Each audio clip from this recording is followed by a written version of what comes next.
नहमदुहु व नसल्ली अला रसूलिल करीम अम्मा बाद फ़अऊज़ु बिल्लाहि मिनश शैतानिर रजीम बिस्मिल्लाहिर रहमानिर रहीम लक़द काना लकुम फ़ी रसूलिल्लाहि उस्वतुन हसनह।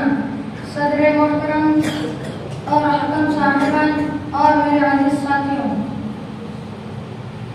मैंने आपके सामने कुरान पाक की एक आयत की तिलावत का शर्फ हासिल किया। इसी की रोशनी में चंद बातें अर्ज़ करना चाहता हूँ।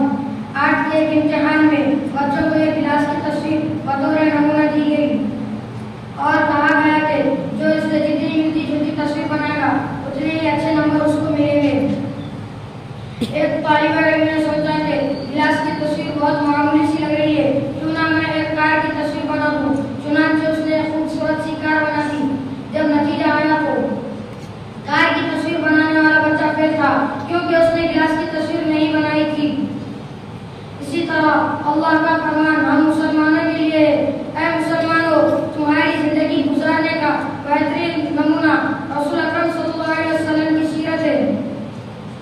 अपनी 24 घंटों की जिंदगी में अपना खाना पीना, सोना जागना, उठना बैठना, सब अपनी तिजारत वगैरह सब रसूलुल्लाह सल्लल्लाहु अलैहि वसल्लम के तरीके पर ले आओ तो तुम दुनिया और आखिरत में कामयाब हो जाओगे।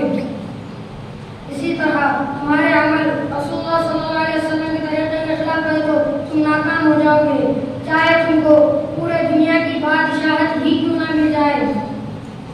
आज हम मुसलमान हज़रत सल्लल्लाहु अलैहि वसल्लम के सुन्नतों पर बहुत कम अमल कर रहे हैं। इसी वजह से हम हर जगह ज़लील और परेशान हैं। अल्लाह ने हर ज़माने और हर दौर में अपने बंदों को सीधे रास्ते पर चलाने के लिए इंसानों में से ही मासूम बंदों को भेजा। उन्होंने बताया कि अल्लाह की मर्जी किन बातों में है और अल्लाह किन बातों से नाराज होता है। इन्होंने अच्छी बातों की तालीम दी और बुरी बातों से रोका। इन्हीं मासूम बंदों को नबी, रसूल और पैगंबर कहा जाता है।